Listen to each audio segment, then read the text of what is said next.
The morning sunlight streamed gently through the large glass panels in the international airport's waiting area. Rows of silver metal seats glistened under the light, and the announcements echoed rhythmically, repeating like the heartbeat of a world in constant motion.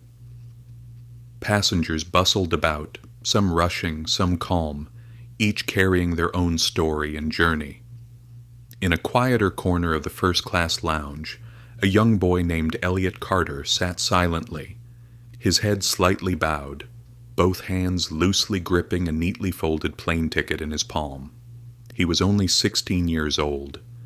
His face was bright, his skin a warm brown, and his deep-set eyes reflected a hint of confusion, not fear, but the unease of preparing to fly for the first time without his parents, without his father, Preston Cart, the man the media hailed as a genius who restructured the aviation industry, without his mother and the discreetly dressed bodyguards who usually followed him everywhere. Only Brenda was with him, a middle-aged woman with graying hair neatly tied in a bun and gentle, kind eyes. She was his caretaker, friend, and the soft presence in the Carter family's otherwise rigid, structured world. Elliot wore a simple navy hoodie, jeans, and worn-out white sneakers. Nothing flashy, nothing that suggested the son of a billionaire. He simply sat there, headphones over his ears, though no music was playing, his eyes fixed on the flickering flight board listing the departures to New York. "Are you all right?" Brenda asked, her voice soft as a breath. Elliot gave a slight nod. "It just feels weird without Mom and Dad." Brenda smiled warmly. "Weird now, but you'll get used to it, and you can do this. Your seat is first class. You deserve to be there. Don't let anyone make you doubt that, all right?" Elliot didn't answer, but inside he felt a quiet warmth. He remembered the letter his father had written and asked Brenda to hold it for him. He hadn't opened it yet. He didn't need to. Not yet. He wanted to take this step by himself first. When the announcement called for boarding, Brenda stood up, picked up Elliot's small travel bag, and together they walked toward the departure gate. The flight attendant checking tickets was a young woman who smiled politely at Brenda and Elliot. "Good morning. 2 first-class tickets, seats 1A and 1B. You may board now." Everything seemed normal. No scrutiny, no suspicion. Flight 227 of Horizon Airlines, one of the most luxurious airlines in America, was going to take Elliot to New York for a conference for outstanding high school students. A small trip, but a major experience. But what Elliot didn't know was that on the same flight, in a more concealed area, his father, Preston Carter, was also boarding. Not alongside him. Unseen. He simply wanted to witness his son's real experience stepping into a world he had built, or more accurately, a world he believed he had mastered. The first-class cabin gleamed with soft light. Wide seats upholstered in premium caramel-colored leather, gentle ambient lighting like that of an upscale theater. Classical music played softly. Silver tea trays and imported wines were being served. The passengers sat quietly, absorbed in their books, newspapers, or phones. Elliot took seat 1A by the window. Brenda stored his bag in the overhead compartment, checked his seatbelt, and then settled into the seat next to him. Everything was in place. Everything was right. Until the sound of footsteps echoed from the rear of the cabin. Firm, decisive. Then a woman's voice, cold as ice, broke the calm. "Excuse me, this is the first-class cabin." Elliot looked up. A flight attendant, tall, sharp-featured, her hair pulled back so tightly it seemed even a strand wouldn't dare fall out, stood before him. Cheryl Dawson, her name embroidered neatly on her uniform. Her eyes betrayed open judgment. Brenda responded politely. "We have first-class tickets." These seats were reserved. Cheryl narrowed her eyes. "I'll need to double-check. Are you sure you're in the right cabin?" "Absolutely," Brenda replied, extending the tickets. Cheryl barely glanced at them, didn't bother scanning the QR code. "I don't believe the two of you fit this cabin." Her words cut like a silent, sharp blade. Brenda kept her voice calm, but her eyes grew steely. "Excuse me, but what makes you think that?" Cheryl didn't answer. She turned away as if the conversation was beneath her, but then she hesitated and turned back to Elliot. "You, boy, this isn't your seat. You need to return to economy class." Elliot opened his mouth, his voice small but clear. "I have a ticket. I gave it to you." "Don't be disrespectful," Cheryl snapped, cutting him off. "If you don't move, I'll be forced to—" She didn't finish the sentence before her hand whipped through the air, so fast that Brenda didn't even have time to react. Smack! The sound of the slap echoed through the cabin like a gunshot shattering the silence of an elegant theater. Everyone froze. A woman sipping wine dropped her glass. A man reading a newspaper snapped to attention. Brenda stood motionless. Elliot simply sat there, his hand pressed to his cheek, eyes wide open, not crying, not speaking, just stunned and silent. And Cheryl? She turned away as if nothing had happened. Elliot reached for his phone. His hand trembled. "She hit me. 1A. Still in seat." The message was sent. Only 8 words, but enough to awaken an entire system. From seat 4D, behind the scenes, Preston Carter, one of the most powerful figures in the aviation world, read the message. He stood up, slowly, deliberately. No one knew who he was, but they were about to find out. The entire first-class cabin seemed to freeze for a moment after the sound of the slap. Not a word was spoken. Not a breath was taken loudly. Only the faint hum of the aircraft engines could be heard outside, and a dry, aching tension hung heavy in the air. Brenda still hadn't reacted. She could only stare at Elliot, her boy, the child she had cared for since he was learning to walk, sitting there, a small hand pressed to his reddened cheek, his wide eyes locked in silent shock.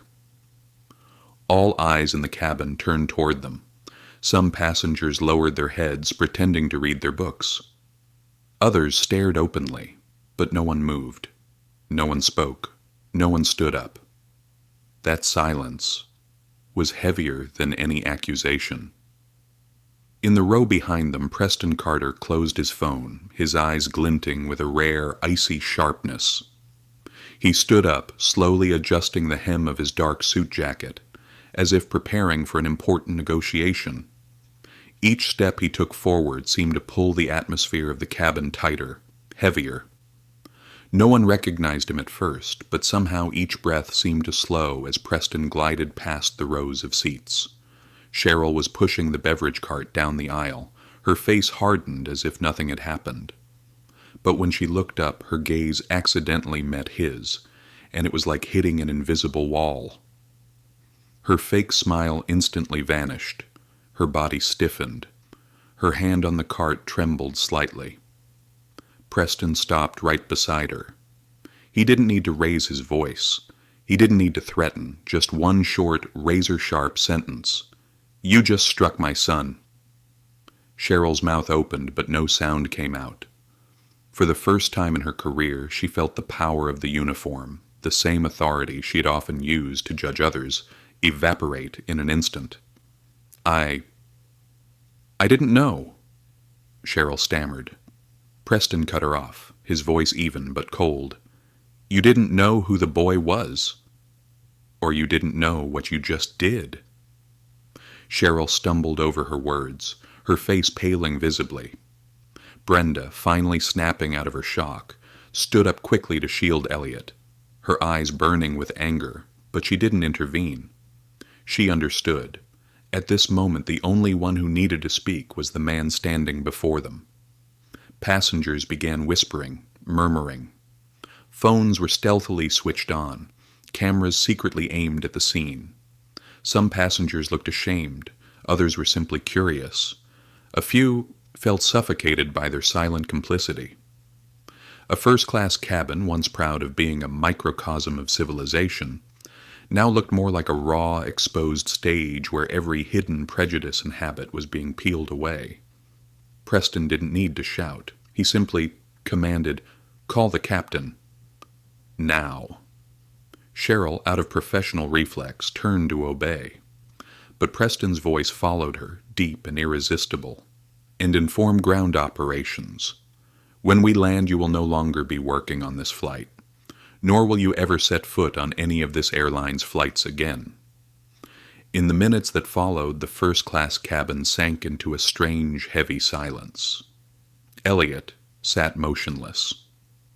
Brenda rested her hand lightly on his shoulder, grounding him. Preston stood tall beside them, immovable like a monument, shielding his son from the world. Cheryl disappeared into the service area, her face hidden in shame.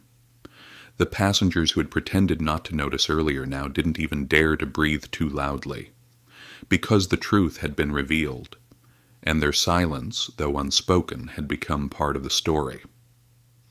A few minutes later, a young flight attendant, her face flushed with awkwardness, stepped forward, holding an internal communication phone for Preston. "Sir, the captain is on the line."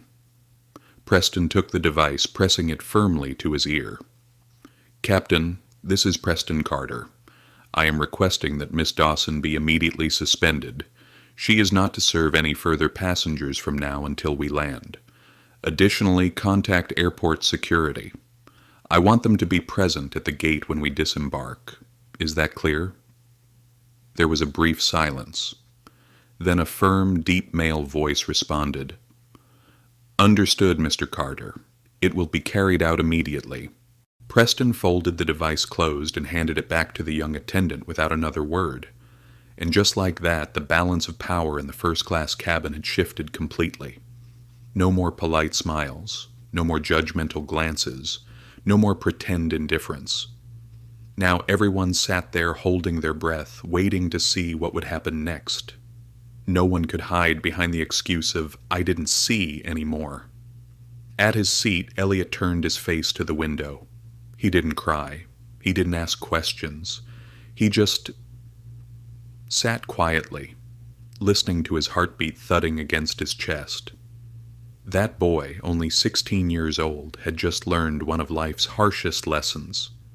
Sometimes you don't have to do anything wrong to become the target of prejudice.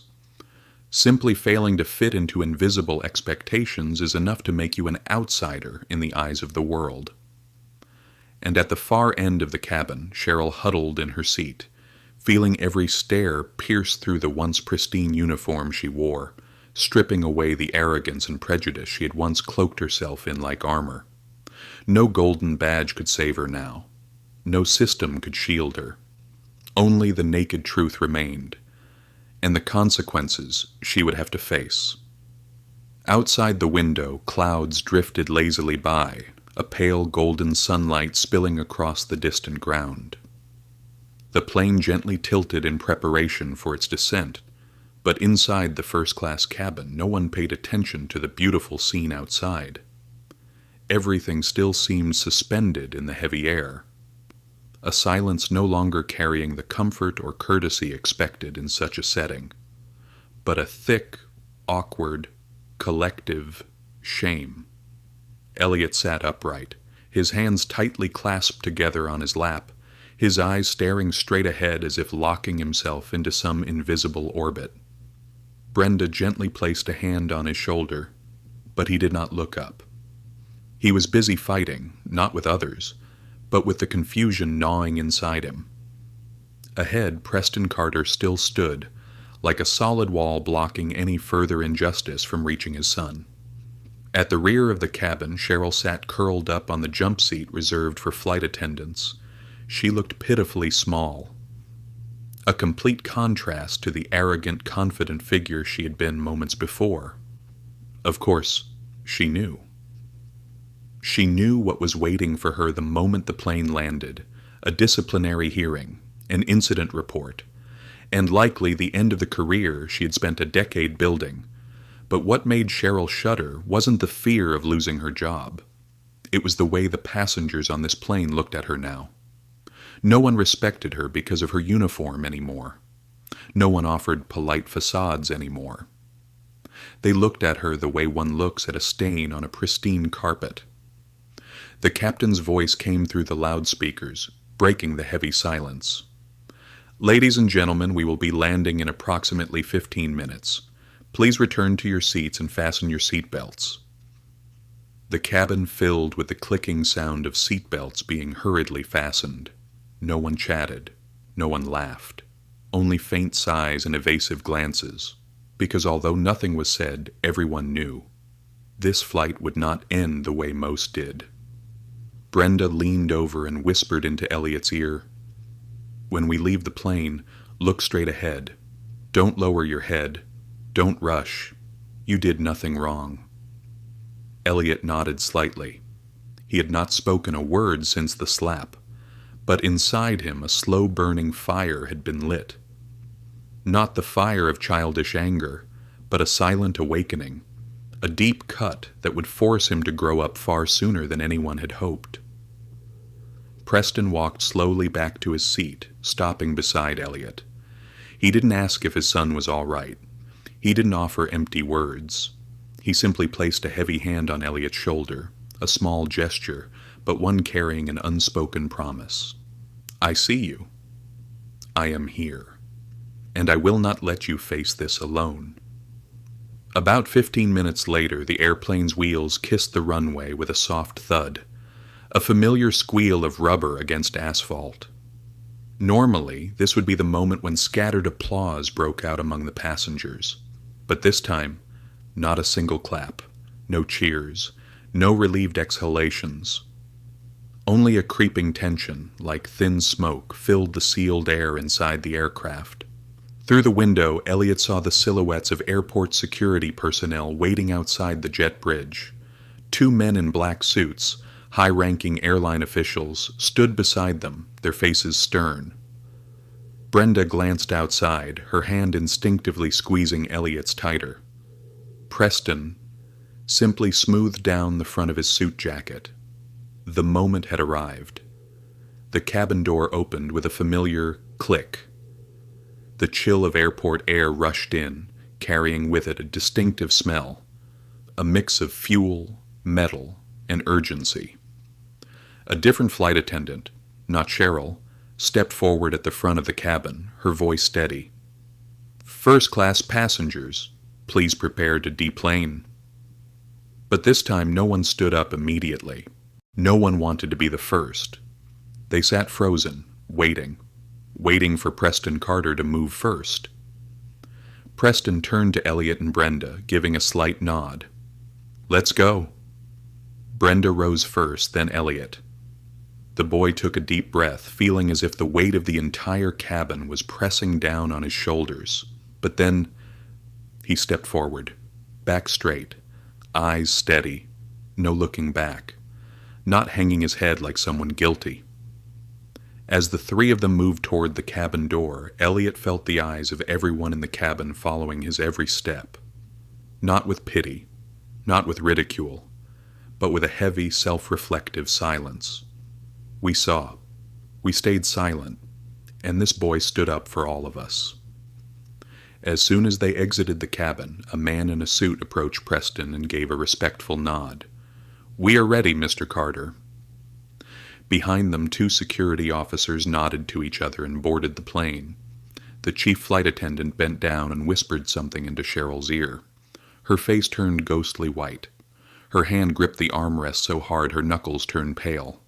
But finally, she stood up and followed the security officers, silently, without resistance. No applause followed her, no comforting words, not a single sympathetic glance. At the entrance to the terminal, a crowd of reporters and photographers waited, their cameras raised. Flashes burst like tiny explosions. Microphones stretched upward. But Preston merely placed his hand protectively on Elliot's shoulder, shielding him like a warrior guarding his most precious treasure. He didn't answer. He didn't stop. He just walked forward. An era had ended on that flight. A truth had been dragged into the light, and a boy, without fighting back, had forced an entire system to reckon with itself. The glass door of the meeting room closed behind Cheryl with a dry, final click. She sat there on the cold wooden chair, her hands clenched tightly together, her palms soaked in sweat. Across from her, beyond a long table draped in pale blue cloth, sat 3 individuals dressed in dark suits, a senior human resources representative, the head of airline security, and the company's legal advisor. Beside them, a small recording device blinked red, capturing every word spoken in the room. There were no smiles, no pleasantries, no leniency, only procedure and the truth. The HR representative spoke first, his voice steady, as if reading from a formal indictment. Cheryl Dawson, Flight Attendant ID 3417, you are charged with gross misconduct during the service of Flight 227, including use of physical force against a minor passenger, failure to properly verify boarding credentials, unsubstantiated discriminatory behavior, and actions that have caused reputational damage to Horizon Airlines. Every word landed like a cold blade driving into Cheryl's chest. She nodded, her lips pressed tightly together. No excuses, no strength left to defend herself. The company's lawyer carefully slid a folder across the table toward her. Images from the cabin security cameras, statements from passengers, and a short letter personally sent by Preston Carter to headquarters after the flight. Cheryl skimmed through it. The words seemed to ignite the pages. One line stood out, searing. She did not just strike a child. She struck at trust, at dignity, at the dream of equality we strive to build. No one shouted at her. No one insulted her. But the calmness of the room made Cheryl feel smaller and more humiliated than any screaming ever could. After an hour of tense proceedings, the council announced its decision. Cheryl would be suspended indefinitely. A full investigation into her conduct throughout her employment history would be launched. Her case would be referred to the Federal Civil Rights Commission for review of serious violations. And though Preston Carter did not press criminal charges, the company would proceed with internal disciplinary action to the fullest extent. Because the honor of the entire system had been tarnished, Cheryl sat motionless, her hands limp on her lap. At that moment, the uniform she had once worn with pride felt like nothing more than crumbling ashes clinging to her body. Meanwhile, in a different world, Elliot Carter sat silently in the car, gazing through the window at the towering gates of Horizon Airlines headquarters slowly closing behind them. Brenda sat beside him, her hand gently resting on his. Preston, seated in the front passenger seat, was focused on his phone, where emails from department heads, advisors, and communications directors kept flooding in. Elliot didn't ask anything. He didn't need to. He understood. Today wasn't just the day Cheryl Dawson fell. Today was the day an entire system was forced to answer a question it had ignored for too long. Preston took a deep breath and turned to his son. "Do you know why I didn't let this pass quietly?" Elliot shook his head, honestly. Preston gave a slight nod. "Because silence is what allows injustice to continue. Not everyone has someone to stand beside them.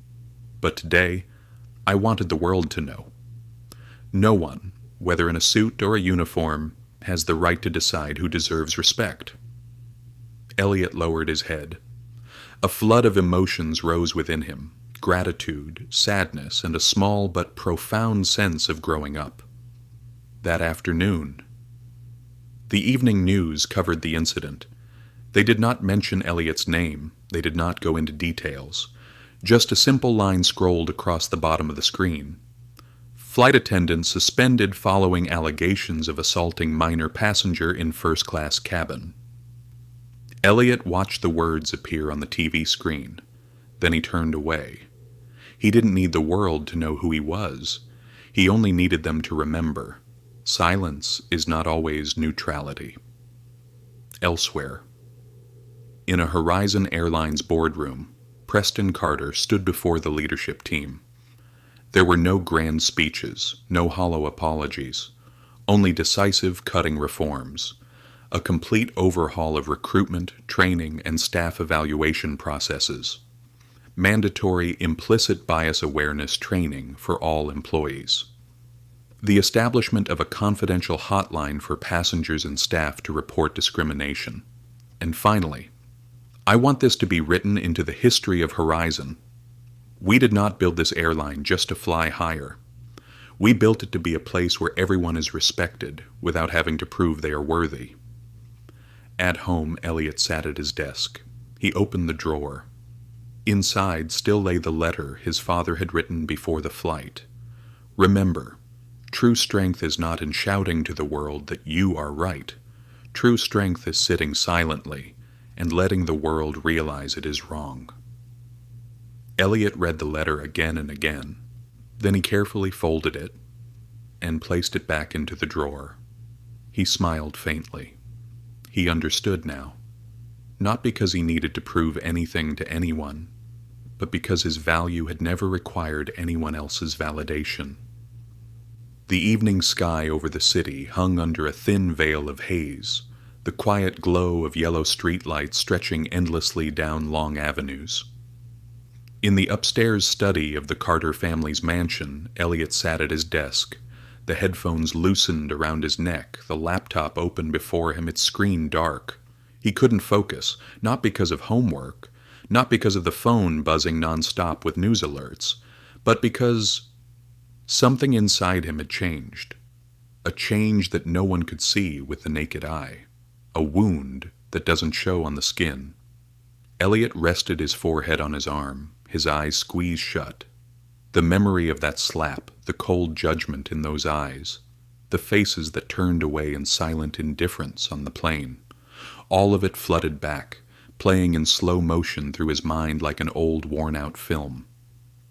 He remembered the feeling vividly, the feeling of being erased before anyone even asked his name, the feeling of becoming invisible in a place that was supposed to embody courtesy and respect, the feeling of being taught too early that sometimes just looking different was enough to make you a target, and that sorrow, it didn't spill out in tears, it just settled there, like a heavy stone pressed against his chest, quietly throbbing.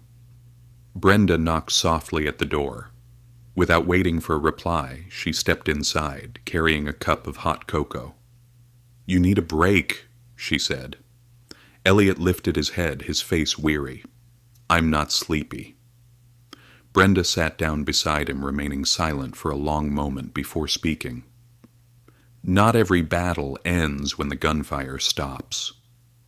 Some battles continue inside us, silent but far more exhausting." Elliot tightened his fingers but said nothing. Brenda smiled gently, placing her hand over his. "And you, Elliot, are fighting bravely. Don't forget to be kind to yourself, too." Elsewhere, another soul was collapsing. In a small suburban apartment, Cheryl Dawson sat curled up on a worn-out chair, clutching the neatly folded flight attendant uniform she had packed away the day before, but hadn't yet dared to put out of sight. The TV was still on, but the sound was just a distant buzzing in her ears. Every headline, every image, reminding her that the world now knew who she was. Not the name on her badge, but the woman who had struck a child out of her ish judgment. She had already received the letter from the airline. Indefinite suspension. No pay. Her file was forwarded to the Federal Civil Rights Commission for investigation. A cold, blunt letter. Offering no sympathy, no mercy. Old friends texted, not to check on her, but to sever ties. Her name was scrubbed from internal chat groups. Her phone number was leaked on forums, accompanied by curses and threats. And worst of all, she couldn't even look at herself in the mirror anymore. For the first time in her life, Cheryl understood what it felt like to be judged by prejudice. She was no longer Cheryl, the diligent employee. She was now Cheryl, the woman branded for discrimination. And no matter how badly she wanted to, there was no defending herself anymore. Every moment, every stare, every invisible slap she had once inflicted through condescending glances, now came crashing back onto her like cold, merciless waves. She opened her laptop. On the screen was still the draft of an apology email she had written to Elliot. It had been sent. No reply, no hope, no blame, only a cold emptiness. The most painful punishment for someone who once believed she had the right to judge others. Meanwhile, a quiet revolution was beginning. At Horizon Airlines headquarters, Preston Carter sat in the grand boardroom. In front of him were dozens of board members, advisors, HR representatives, and communications executives. No flashing cameras, no media frenzy. Just a heavy, solemn air, as if the entire corporation was standing trial before itself. Preston placed a thick dossier on the table. This is the comprehensive reform plan for Horizon's operations, training, and internal culture. Every eye turned to him. He didn't need to pound the table. He didn't need to raise his voice. His tone, deep, steady, unyielding, was judgment enough. We have built the safest planes in the world, but we forgot to build the people inside them. The reform plan included mandatory unconscious bias training for all employees, from flight attendants to executives, an anonymous internal reporting system for passengers and employees to report discriminatory behavior, a zero-tolerance policy against any action that violates human dignity. Strict disciplinary measures were not just against perpetrators, but also against bystanders who remained silent. A marketing director raised a timid concern. The cost of this program will be substantial. Preston didn't even blink. Then consider it the cost of dignity. The boardroom fell into silence. No one dared to object. No one dared to make excuses. Because they knew. One slap on a boy's cheek had struck down the pride, reputation, and trust Horizon had painstakingly built. And Preston Carter, the father, the leader, would not allow it to happen a second time. Elliot, finding himself, step by step. The next day Elliot returned to school. No motorcade, no cameras, just him, his old backpack, and a small growing faith inside his heart. In the school hallway, the stairs were still there, but this time Elliot didn't lower his head. He walked tall, at a steady pace. Some old friends waved, a few nodded quietly. No applause, no pity. Just a simple, silent acknowledgement. In class, the principal stopped by, placing a piece of paper on Elliot's desk. Student Forum on Fairness and Personal Voice. We'd like you to be a speaker. Elliot picked up the invitation, looking at his principal. Is it just because I was the center of a scandal? He asked plainly. The principal smiled, calm and sincere. No, because you taught us that silence is not innocent. Elliot nodded. For the first time in days he felt a small lightness lift from his heart. He understood now. Not every wound needs to cry out. Some wounds simply need to be acknowledged and carried forward with pride. That morning the sky was strangely clear, no clouds, no strong winds, only a thin sunlight draping over the streets, over every rooftop, like a promise that something was about to change. In the second-floor bedroom, Elliot Carter stood before the mirror, adjusting the collar of his simple white shirt. He placed his student ID around his neck, a card so ordinary that no one usually noticed it. But today it carries a different meaning. No longer the invisible boy lost in the crowd, no longer the boy who got slapped in the news. Today, Elliot would step onto a stage to speak his truth. Brenda knocked lightly, poking her head in with a gentle smile. The car's here, sweetheart. Elliot nodded, taking a deep breath. The first step was always the heaviest. He tucked a small folded note into his pocket, the note Brenda had quietly left on his desk the night before. Just a few handwritten lines. You don't need to change the world today, but if you speak your truth, you've already changed a part of it. Elliot squeezed the note gently. Then he stepped out of his room. Venue: Willoughby High School Auditorium. The auditorium wasn't large, barely 300 seats, but this morning it was packed. Students, teachers, parents, even a few local reporters, despite the organizers' efforts to keep them away. A blue cloth banner stretched across the stage. Forum, fairness, respect, and our voices. No fireworks, no grand stage, just soft golden lighting and rows of simple chairs waiting for those about to share.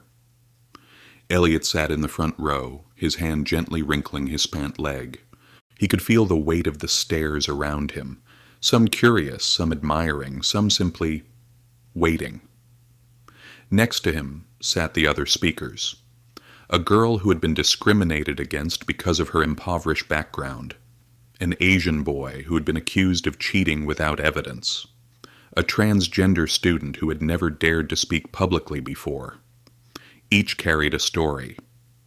A scar is not yet fully healed, and today they would turn those scars into words. The first speaker, a girl with soft curls, shared how she was rejected from the school's competition team for not fitting the school's image. Light applause followed. The Asian boy spoke about being watched suspiciously during exams, for no reason other than his appearance. A louder round of applause. Then the transgender student, voice trembling, told of being deliberately ignored by teachers during class. Each story, each voice struck like a hammer against the thick ice that had long frozen over the hearts in the Thume. Piece by piece, the ice cracked. Silence began to melt. Then it was Elliot's turn. His name echoed through the speakers. Elliot Carter, Class 10A, please come forward. Elliot stood. His first step felt like dragging the whole world on his back.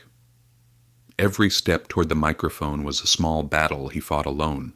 The spotlight hit his face. The auditorium fell into complete silence. Waiting. No pressure, no cheering, only silence. But this time it was the silence of genuine listening. Elliot took a deep breath and began. I used to believe that if I did everything right, I would be respected. His voice was shaky at first, but then it steadied. I wore the right clothes. I showed my ticket. I followed all the rules, and yet someone looked at me and decided I didn't deserve to be there. No one moved, no whispers, only a growing current of understanding. Elliot looked straight into the crowd. I was slapped. Right there, in the first-class cabin. Not because I did something wrong, but because I didn't look like someone she believed should belong there. Some people in the audience bowed their heads. A female teacher quickly wiped a tear from her eye. Elliot inhaled again, this time speaking even more firmly. But that slap did not define me. It defined her, and it taught me something. My worth does not live in someone else's eyes. It lives in the truth I carry. Applause broke out, not forced, not orchestrated, but natural, rising, unstoppable. Elliot smiled lightly, and finished. Never let someone else's silence make you doubt yourself. You don't need permission to exist. The auditorium erupted into applause. This time no one stays silent there. Heads Elliot stepped down from the stage, his heart full, not with pride, not with victory, but with freedom. Freedom to exist without apology. Freedom to be himself, without needing anyone's approval. At the same time, another turning point was happening. In her small apartment, Cheryl Dawson opened her laptop. An email from the Horizon Airlines HR department had arrived. Its content was brief. The board of directors has officially concluded, Ms. Dawson's employment is hereby terminated, effective immediately. No compensation. No negotiations. No exceptions. Cheryl's hand rested limply in her lap, letting the laptop glow unattended. No tears. No screams. Just a cold, creeping emptiness. She glanced around her apartment, where certificates once hung proudly, praising her for exemplary service. Those pieces of paper now looked meaningless, relics of a past event she no longer recognized. After a very long while, Cheryl stood up. She pulled out a blank sheet of paper and wrote a letter, addressed to Horizon Airlines, not to plead for reinstatement, not to justify herself, but to admit, to finally, truly take responsibility for what she had done. The letter was short. I have seen, I have heard, and I will change. Not to erase the past, but to ensure my mistakes never take root again. She sent it, without hoping for forgiveness, without waiting for reply. Just a small step, in a long journey to reclaim the humanity she had long lost. Ending a day, beginning an era. That evening in the Carter family living room, Preston sat reading the event transcript from the school forum. Brenda poured hot tea, smiling warmly at him. "The boy did it," she said. Preston nodded, his gaze deep and thoughtful. "He found his voice, and he taught us all how to listen." On the table next to a thick stack of reform documents lay Elliot's old student ID, scuffed and worn from constant use. Preston picked it up, staring at it for a long time. Then he placed it carefully beside the Horizon Airlines internal reform plan, because sometimes the biggest changes start from the smallest things, from an ordinary boy, from a single seat in first class, from a slap that at first seemed meaningless. In the days following the student forum, everything quieted down. No more sensational headlines flooding social media. No more waves off messages. Everything seemed to return to normal. But Elliot Carter knew. This normal was no longer the same. No one at school looked at him as the boy who got slapped anymore. They looked at him as someone who had spoken aloud the truth they had all felt but never dared to say. One afternoon, while Elliot was sitting in the school courtyard, a younger boy in an oversized hoodie shyly approached. Elliot?" Elliot looked up. "Yeah?" The boy blushed, stammering. "I just want to say thank you. For people like me. For people who are always told they're not good enough just because we look different." Elliot smiled gently, leaning down slightly. "You don't have to thank me. Just remember, you never need anyone's permission to exist." The boy nodded vigorously, then ran off. Elliot watched him go, warmth blooming quietly in his chest. He didn't need titles. He didn't need trophies. He only needed moments like this to know he had done the thing. Elsewhere, the plan was moving forward at the house. Horizon Airlines headquarters, Preston Carter sat facing the board of directors. The meeting room was brightly lit, the light casting sharp shadows over every serious face. On the table before him lay the reform plan, bound, stamped, and easy for official release. Preston didn't say much. He simply stood, clicking through to the first slide projected onto the large screen. One simple line appeared. "Respect is not optional." A senior executive hesitated, then spoke cautiously. "Preston, these changes are going to be extremely costly. Retraining the entire system, establishing new reporting protocols, publicly addressing sensitive issues. Are you sure you want to take this risk?" Preston turned to him, his gaze calm but burning with conviction. "How much more expensive would it be to allow a child to be publicly humiliated on one of our flights?" No one answered. No one dared.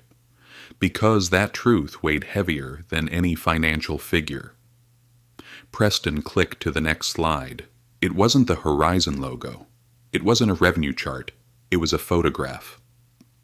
A boy sitting in the first-class cabin bathed in sunlight streaming through the window. His face an unbroken. Elliot. There were no captions.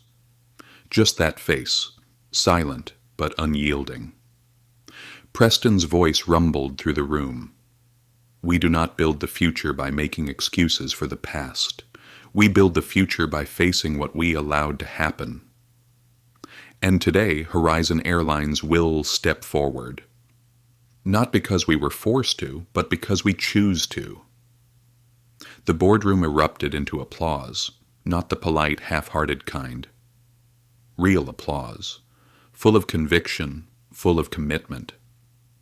Because they understood. Today, Horizon wasn't just fixing a single incident. They were laying the foundation for a new era. That night's headlines, a historic shift for the industry. That evening, every major financial news outlet carried the story. Horizon Airlines launches the largest bias awareness and passenger respect program in U.S. civil aviation history. The initiative, named the Elliott Carter Program, honors the man who stood up for human dignity. Elliot, Wasis. Eating dinner when he caught the headline, he nearly dropped his spoon. Brenda chuckled, reaching over to pat his shoulder. Surprised, aren't you? Across the table, Preston simply smiled. The kind of smile a father gives when his heart is bursting with pride. You didn't just change an airline, Elliot.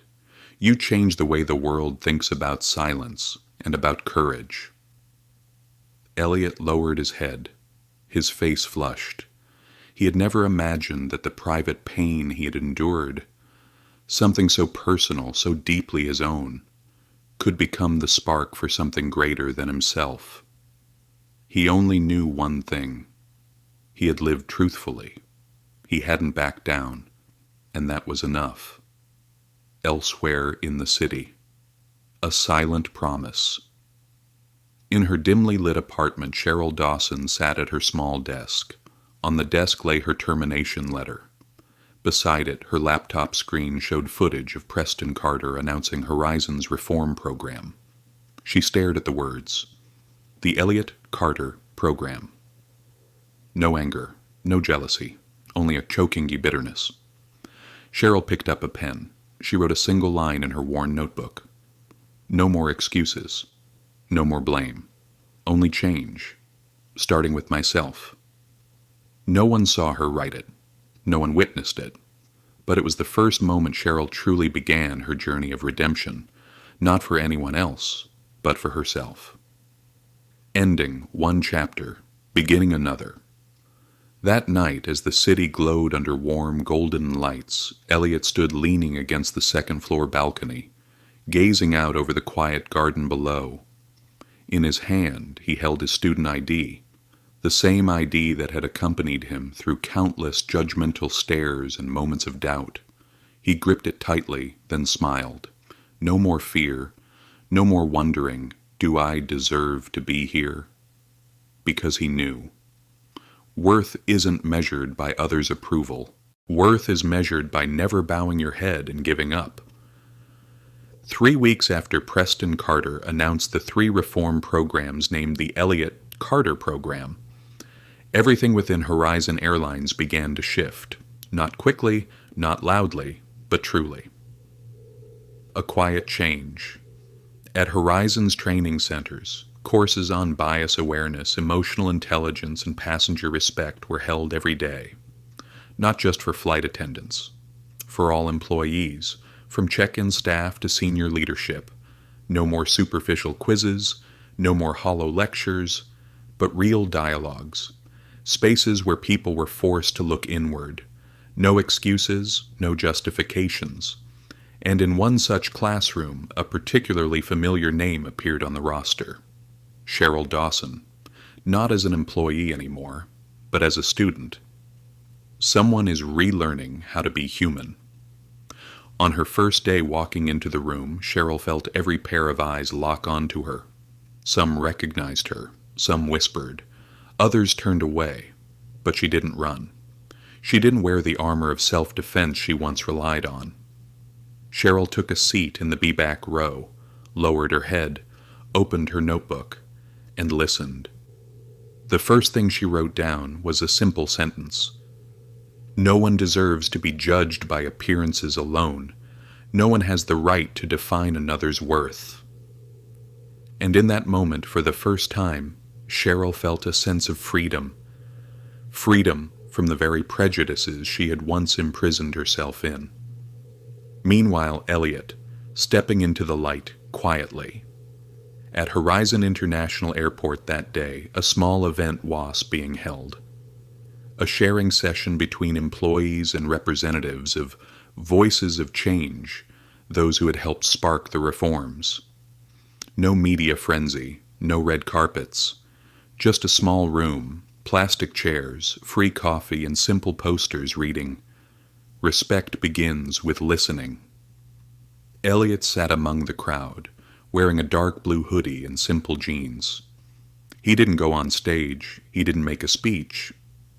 He was just there to listen, to see with his own eyes the people who once stayed silent, now learning how to speak.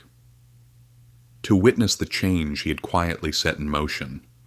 A middle-aged flight attendant sat down beside him. She didn't know who he was. She didn't know the story he carried. She simply struck up a conversation. I used to think I wasn't biased, but now I realize sometimes bias isn't in what we say. It's in our silence when we should have spoken. Elliot nodded slightly. No need for italics. No need for revelation. True change doesn't need applause. It only needs people willing to humbly relearn how to see the world. Preston, quietly laying the first bricks. That evening in his office, Preston Carter sat alone at his desk. Before him lay 3 folders. One contained records of previously reported discrimination incidents that had been brushed aside. Another detailed plan to establish an independent council for fairness and culture at Horizon, separate from executive management. And the last, a handwritten letter to Elliot, still unsent. Preston picked up the letter and read it on the computer. H.I.'s writing was slow, deliberate, and steady. Son, you stepped forward when the world stepped back. You stayed when others turned away. And because of that, I believe a better world is waiting for you. Not because you demanded it that, but because you deserve it. Preston folded the letter carefully. He didn't give it to Elliot, not because he doubted his son was ready, but because he knew some lessons must be lived, not simply told. Another quiet night, but hearts had changed. Elliot sat on the balcony, his laptop open in front of him. A new email arrived. Sender, Horizon Airlines. Subject, we cordially invite you to join the Listening to Understand program as an honorary guest. No requirement to speak, no need to recount his story, just an invitation. To be a silent witness to the changes unfolding. Elliot stared at the email for a long while. He didn't reply immediately. Not because he doubted, but because he understood.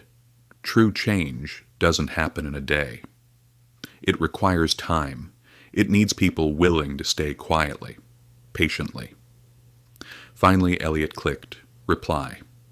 He typed slowly and deliberately, I will attend.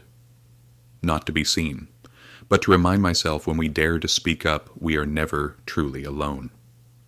He hit send. Under the gentle night sky, Elliot looked up at the stars. No one would announce his name tomorrow. No medals would be pinned to his chest. But an entire small world had shifted. Because he had chosen not to stay silent.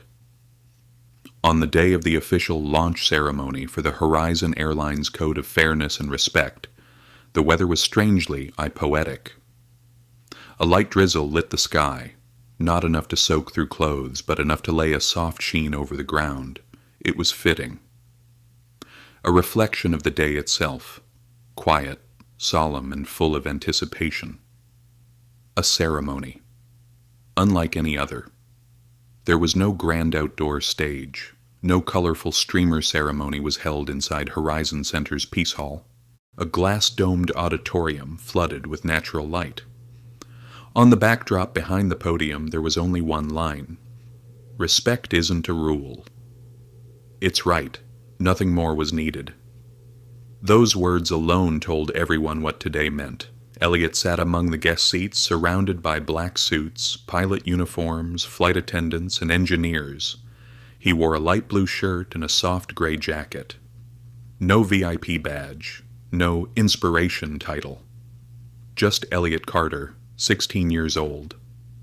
A boy who once sat silently in first class, slapped, belittled, but never broken. Preston, the father, behind the spotlight. Across the room, Preston Carter stood quietly among the executives, not standing out, not taking the stage. He wanted Elliot to see. True strength isn't in holding the microphone. It's in daring to show up, daring to step through fear, daring to let the world see you, whole and unguarded. When the Horizon representative stepped up, a female executive, not Preston, approached the podium. Her voice was steady, plain, and sincere. Today, we are not just announcing a new code of conduct. We are making a promise. Anyone who boards a Horizon flight will be recognized for the fullness of their humanity, not judged by their skin color, their clothing, or our assumptions. Down below, some flight attendants bowed their heads quietly. Some longtime passengers reached out and offered their hands to those beside them. The whole room was steeped in a reverent silence, not from obligation, but from genuine emotion. And then his name was called. The executive smiled. And today we invite someone to the stage, someone who asked for no title, someone who sought no spotlight, but whose quiet steadfastness ignited a movement. Elliot Carter. A wave of sound gently rippled through the room. Not loud applause, but a quiet, profound recognition. Elliot rose to his feet. His first step felt as heavy as it had on the Forum stage weeks ago. But this time, there's no fear, no shame. Only a steadfastly faith guided him forward. The moment on stage.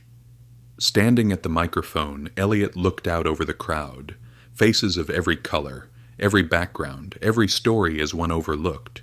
No one pushed him to speak. No one demanded he impress them. They were simply ready to listen.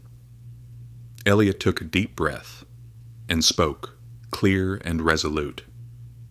I'm not standing here because I'm a victim. I'm standing here because I chose not to stay silent.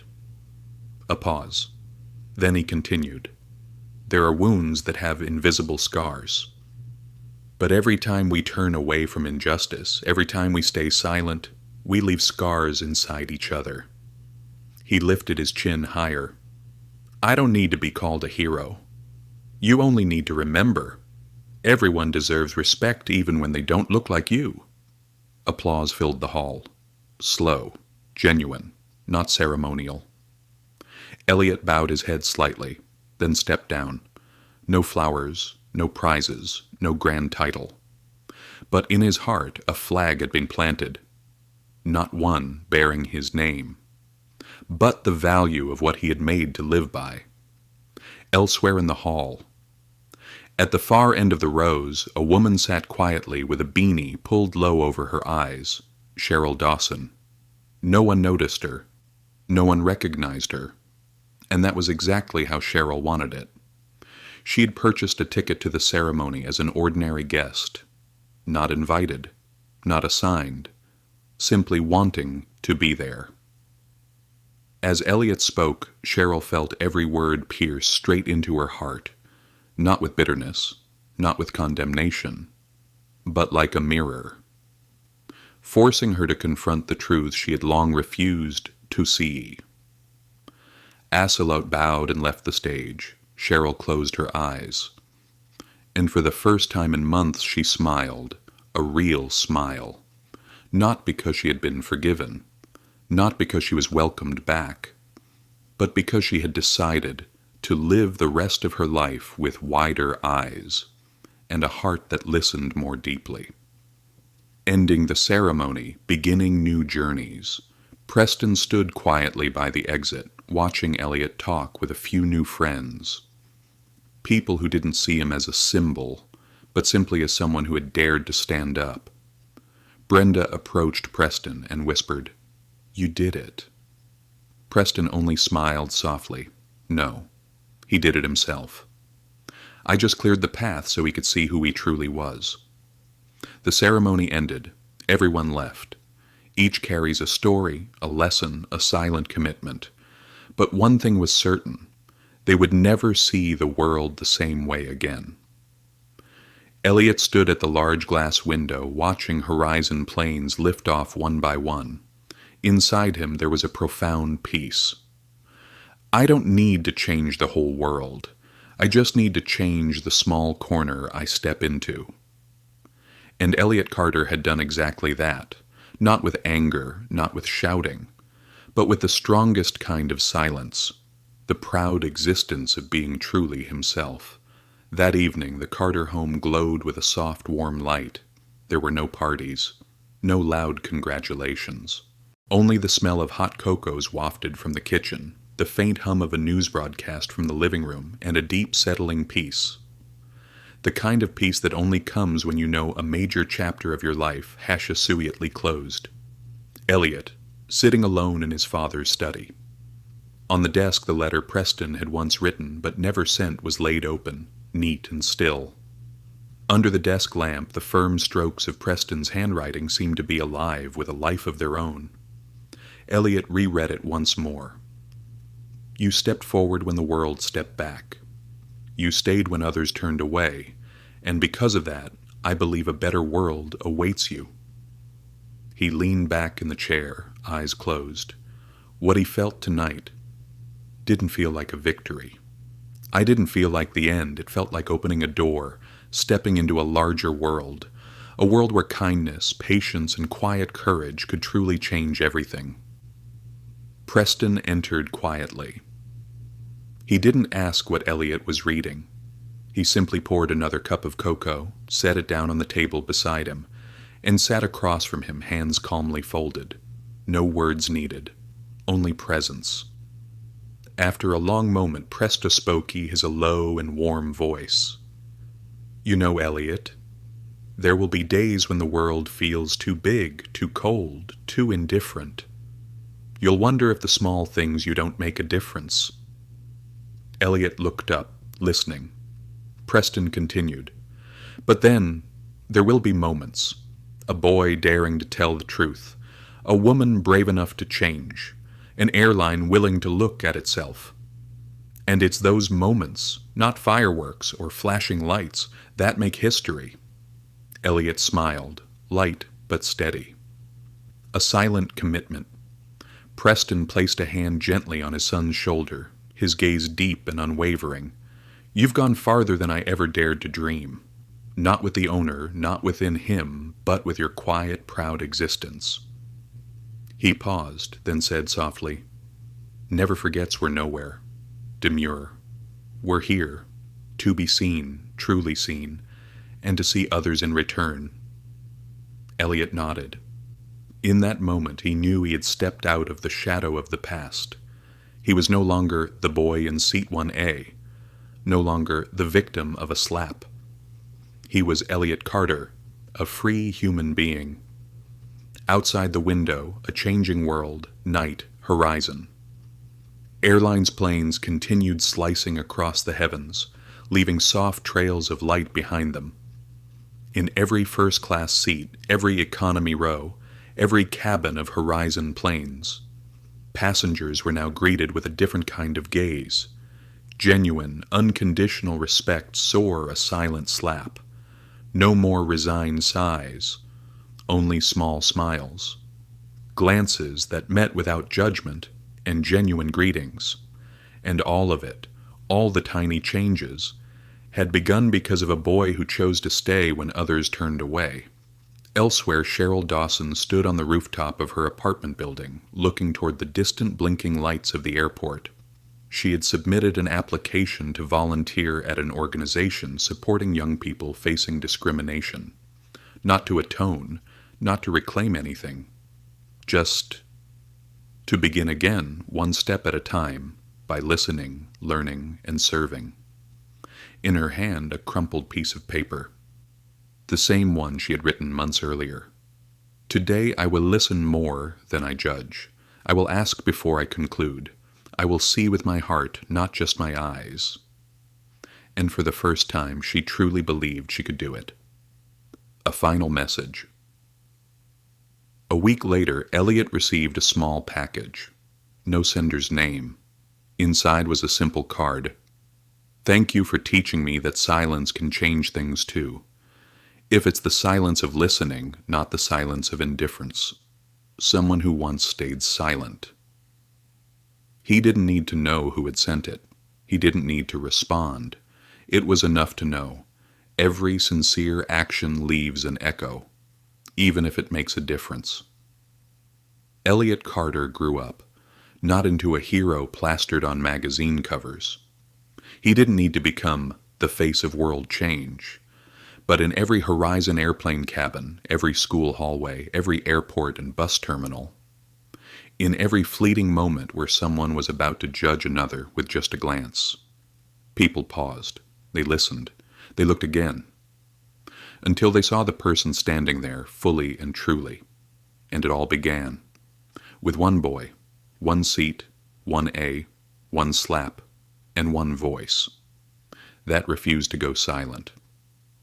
Message for the entire story.